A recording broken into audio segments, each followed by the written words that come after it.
All right, guys, we got our next guest of the night, Travis Sumler, joining us, who's going to be fighting at Shamrock FC 285 in just a couple of days, man. What are you, how you feeling? Feeling all right. You're going through that weight cut right now, obviously?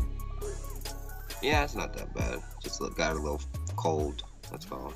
So what has this fight camp been like? I mean, this is a great card. So many people have been tuning in 2016. Moving to 2017, Shamrock FC 285 is stacked, man. So what are you doing to get ready? How was fight camp? It's pretty good. Me and my coach has been working on some of the shortcomings that I have so far. That's about it. Which are what? What have you guys been touching up on? Just, I guess, like wrestling mainly. Main thing that's like to work on, I guess. So Stephen Coleman, man, I mean, what do you know about him? Are your coaches studying him, or did you do your own research? My coach looked at him a little bit. I'm not too sure. I don't really do a lot of research about it. Yeah. Personally. So I just sort of try to do my own thing, really. I don't really worry too much about it. So, man, what are you outside in the car from gym practice, or where are you right now? Yeah, I'm outside. For everybody that's watching the video cast, and unfortunately people listening to the podcast right now can't see, but can you give us a little 360 here? I mean, there's the gym right there. It's kind of a small one. It's fine. Anyone you train with going to be on this card? Yeah, my training partner, Andrew Floyd, heavyweight. All right, and what have you been doing to try to cut the weight? A lot of my listeners like hearing, what you guys do to take care of that. There's a lot of cardio, really. You just want to kind of burn off all the fat, Yeah. We don't really do a whole lot of dehydrating. I don't particularly think it's too healthy. What's your diet look like? You wake up in the morning, do you eat breakfast or you skip that? I eat breakfast. It's a lot of fish and chicken that I eat mainly, that kind of stuff. Carrots. Yeah.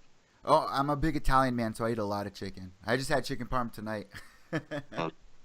So, man, did you grow up out there? No, I'm from Sacramento originally. Oh, all right. What made you move? I think it was just cheaper to live here, honestly. Yeah, there's a lot of fighters that fight out in that area, brother. So the gym prices are probably a little higher out in Sacramento. So how many people you train with at that gym? And what gym do you train at? GMT stands for Griffey Muay Thai. There's maybe about maybe 6 guys that fight regularly, kind of, but it's all right. It's sort of like a hole in the wall type gym. You never know it's there, really. Yeah. Yep. Well, you see it a lot. When we were kids, there weren't any MMA gyms. It was just like one specific thing. So it's beautiful seeing all these MMA gyms, learning one thing here, another thing over there. Are you doing any cross training, or is this your main gym right here? We go down to Oklahoma to train with the American Elite, I think they're called, gym. We spar with them every Sunday normally, just to get some extra work in. For everybody out there that hasn't seen you fight before, what kind of style do you say you have? I don't know. I guess a little bit of everything. I guess except for really wrestling. Not really that much. So pretty well rounded. I mean, what do you know about Steven? Is he good in one area, or is he well rounded like you? From what I've seen, I haven't seen a whole lot of him, but from what I remember, I think he's sort of a grindier fighter. From what I recall, I guess he has maybe some really good conditioning, cardio, I would assume. So that's what I'm kind of expecting. So I ask every fighter this, man. Do you see this fight playing out a certain way in your head, or is it just blank? You don't know, what you're really gonna expect. I mean, it could go any way, really. I guess I just sort of try to let anything come. I guess, really. Do you see it ending or going to a decision? I've never won a decision yet, so probably not. I don't know. You never won a decision, so what was your last couple of fights like? Um, so normally I win by like a few, like a submission in the first round, something like that, like a guillotine or rear naked or armbar, something like that. I got to ask you this too, brother. If you do watch fighting, did you watch UFC 209 this weekend? Oh yeah, with Stephen Thompson and Woodley. And Woodley, man, what'd you think? I only caught the end of it, but from what I heard, it was kind of a slower fight. I only caught really the last 2 rounds, I think.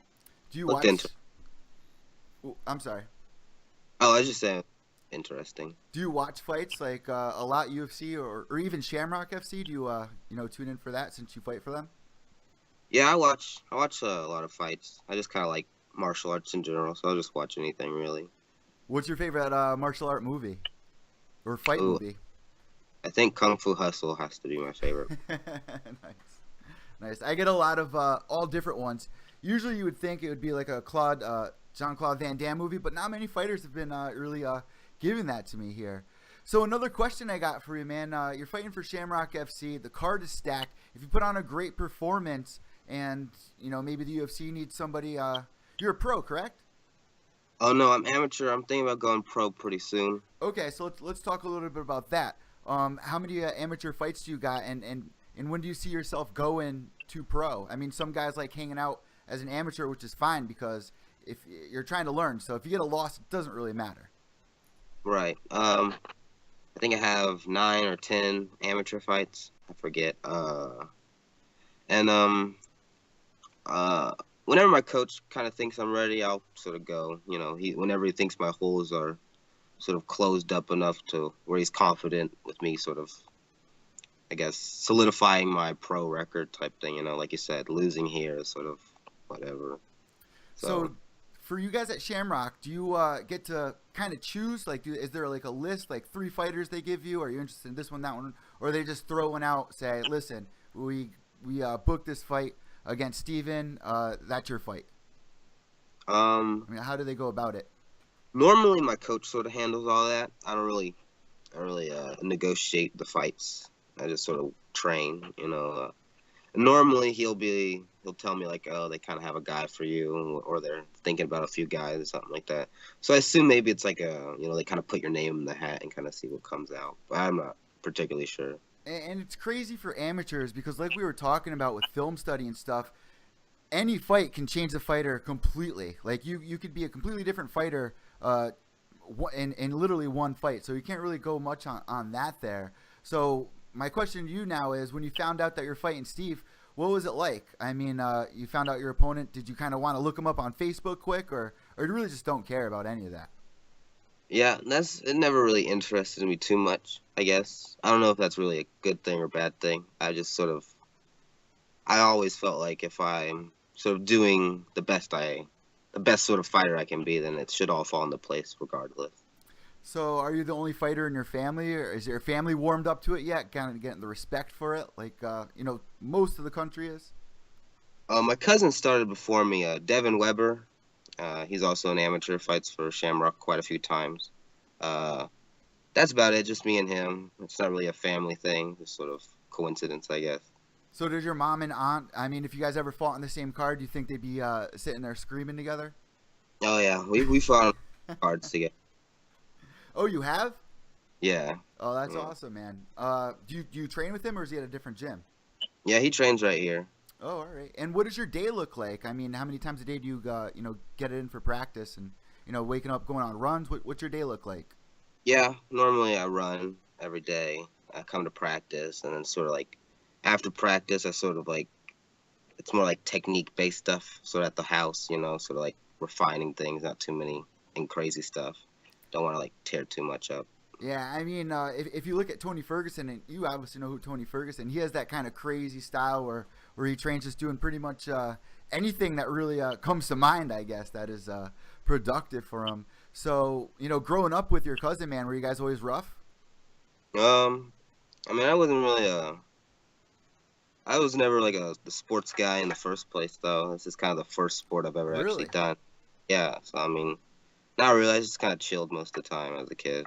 So did you start young, like in you know, any mixed martial arts, judo, Muay Thai, karate? I just started it all when I turned 18, when it was like legal to kind of get a fight. So, sort of when I took it up. I know a lot of people hate me asking this question, or when fighters answer it sometimes. But did you get any fights as a younger kid that, you know, made you kind of want to step into this kind of world later in life? I've only been in a few altercations as a kid. I don't think any of them directly attributed to my, I guess, career path, but it was mainly the kung fu movies. It just always looked. Yes. That's awesome, man. I was just watching Mortal Kombat last night. Every time I watch it, I love it. All right, man. So one of my last questions for you here is, you know, of course, you got this fight coming up. What are you going to be doing for the rest of this week? Are you going to be staying there at the casino, or are you staying at home the night before and driving back the day of the fight? I go normally Friday, stay there Friday, fight Saturday, stay there, or go home Sunday. So that's about it, really. Last thing, man, in case your opponent does come on, because I've pretty much interviewed almost the whole card, is there anything that you want to say to him? I mean, I guess good luck. I don't know. He doesn't seem like a bad guy. I don't know. I love it, man, because sometimes when you're an amateur, you're not ready for all that. You're just trying to learn, and there are guys out there that do kind of beef it up, but I love when guys like you are just like, you know, good luck, best of skill, because this is your amateur career. It's just all about learning. What does a win over Stephen do for you, though? I don't really know. I mean, I guess just kind of shows me, like, I guess what I'm doing good, what I'm not doing so good at, anything, you know. It's sort of like, I kind of look at fights as sort of a test every time to see, like, if I'm practicing correctly, really, you know. This is for real my last question, then I'm going to, you know, hand the mic over to you. When you make your walkout, man, do you come out with that beanie on or what? Yeah, Do normally. you? Yeah. That's awesome. It's kind of like the Habib thing, right? Yeah, I guess so. Like Kinda your own bit. style. And people love that, man. So, you know, what I like to do at this point in the interview, you know, give everybody your social media tags so they can look you up and you know, start following you. I think my Facebook thing is like, I think it's just Travis Sumler or something like that. I don't really get on it too much, so I'm not really a social media guy, but yeah, just search up Travis Sumler. You should find it. I'll be posting it on the link below, guys, so you can make sure you follow Travis, who has this upcoming fight for Shamrock FC. What I like to do now, man, if you got any sponsors or shout-outs, the floor is all yours. I just want to thank my coach and the gym, GMT. That's about it, really. And I guess the guys in Oklahoma.